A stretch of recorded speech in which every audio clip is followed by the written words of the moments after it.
Halo, kita jumpa lagi dalam obrolan ringan bersama Kang Hasan.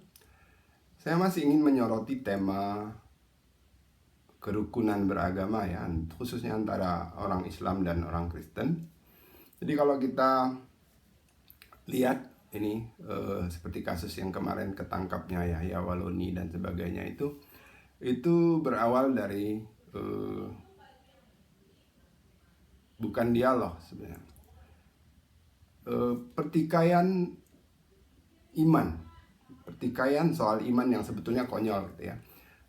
Yang satu bilang begini, yang satu bilang begini, dan dua-duanya pasti tidak akan pernah ketemu karena ini iman. Yang paling sering terjadi kalau untuk dari kalangan umat Islam itu ya sebenarnya gini, dua-duanya itu sama, orang Kristen yang model gini, yang model resek tadi ini melakukan kritik-kritik terhadap ajaran Islam, dan sama orang-orang Islam juga melakukan kritik-kritik terhadap ajaran Kristen yang menurut dia salah ya, menurut dua-duanya ini salah ya. Secara nalar itu udah nggak masuk akal kan, memang agama A mengkritik agama B berdasarkan ajaran dia sendiri, dia pasti salah lah gitu. Nah, dua-duanya suka melakukan itu.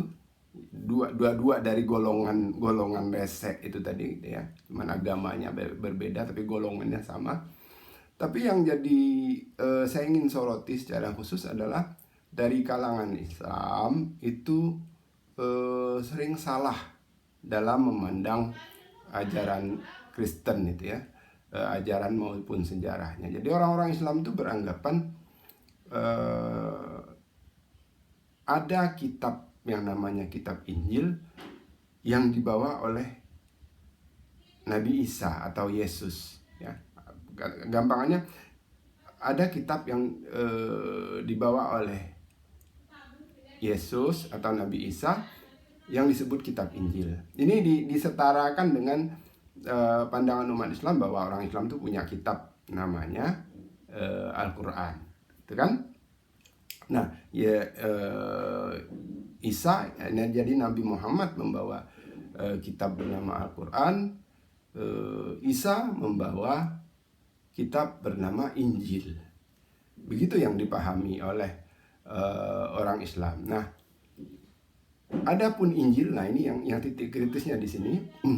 Injil yang dipakai oleh orang-orang Kristen saat ini menurut orang Islam adalah Injil yang berbeda dengan yang dulu diajarkan oleh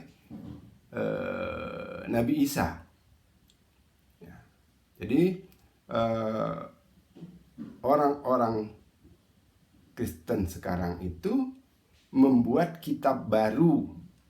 Ya, menurut orang Islam membuat kitab baru yang berbeda dengan yang dibawa oleh Nabi Isa dulu. Nah, karena itu dalam bahasa kasar disebutlah Injil itu dipalsukan, gitu kan?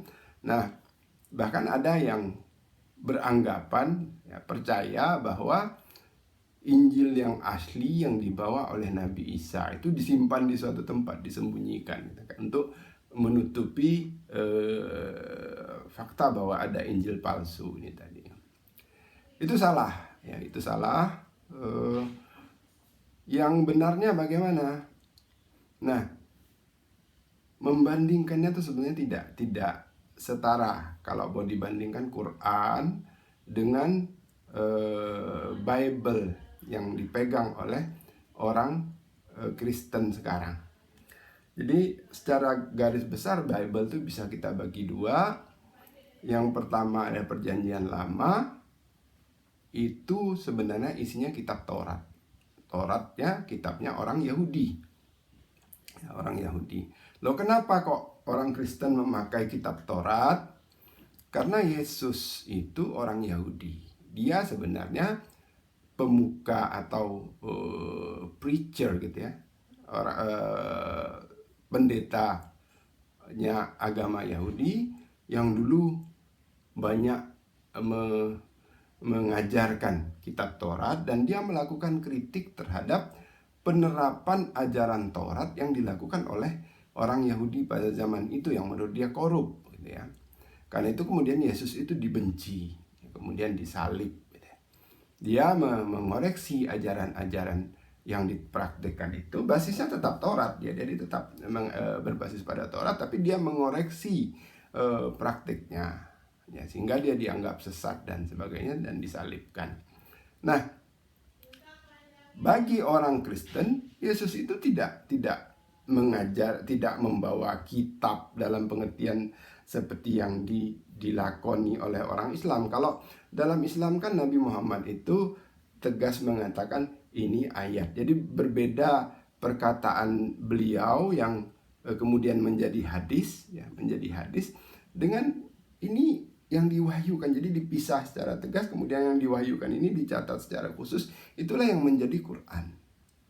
Ya. Nah, dalam kehidupan Yesus itu tidak ada dia, ini sejauh pengetahuan saya, tidak ada dia mengkhususkan diri ini dicatat, ini tidak ada.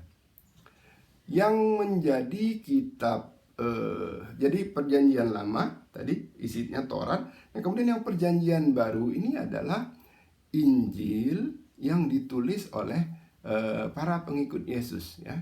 Ada 4 itu. Jadi dulu tuh sebenarnya ada banyak. Jadi para pengikutnya itu menulis apa yang pernah dia dengar yang dikatakan Yesus, cerita yang pernah dia dengar dari orang tentang apa yang dilakukan oleh Yesus, itu dia tuliskan. Tuliskan, itulah yang kemudian menjadi Injil.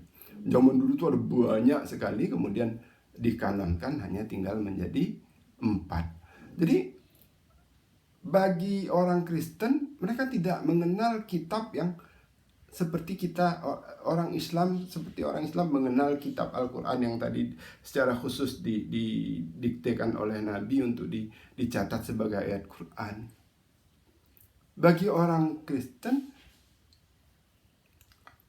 Injil itu bukan sesuatu yang diwahyukan kemudian dicatat, tidak. Tapi ini adalah kesaksian orang-orang yang mengikuti Yesus. Kalau ditanya ini tulisan manusia, ya ini tulisan manusia. Lagi-lagi berbeda cara melihatnya dengan Quran. Kalau Quran itu memang melihat ini perkataan Allah langsung yang didiktekan, dicatat.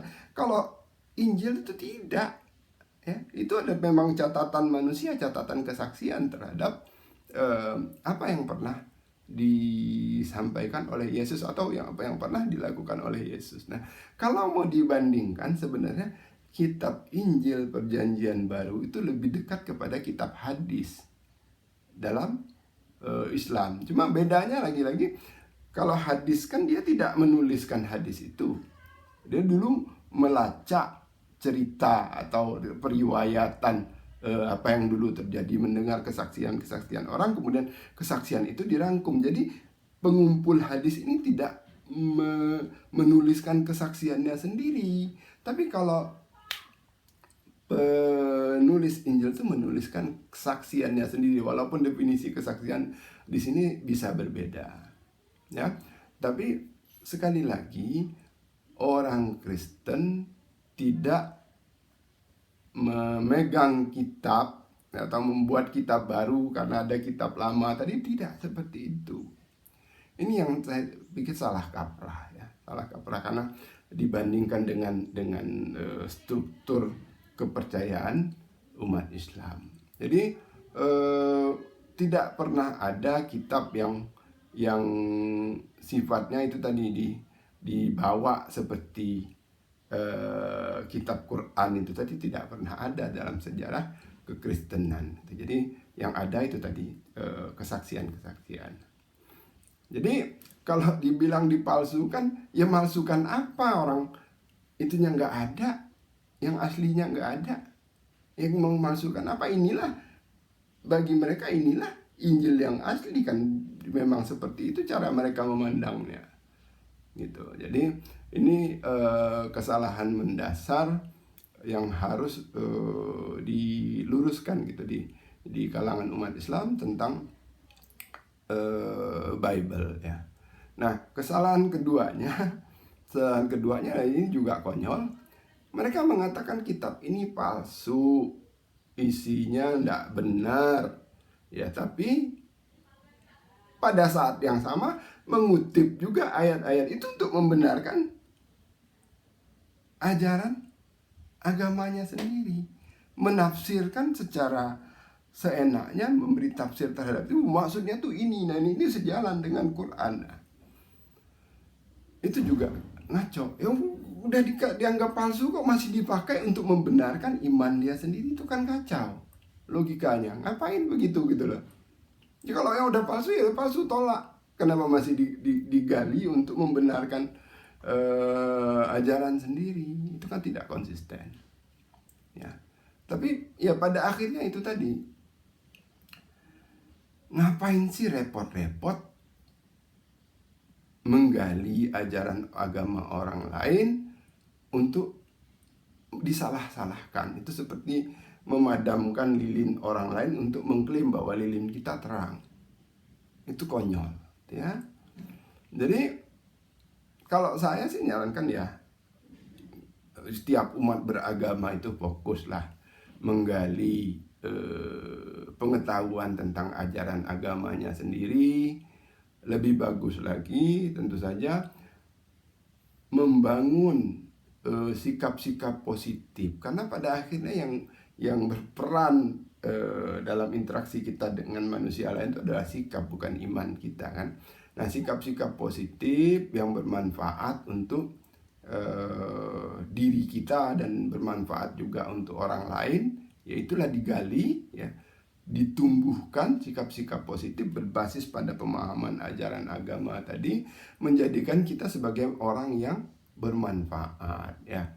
Kalau mau belajar tentang agama lain, belajarlah dengan keinginan, ya, dengan niat untuk memahami. Enggak juga perlu untuk membenarkan, ya.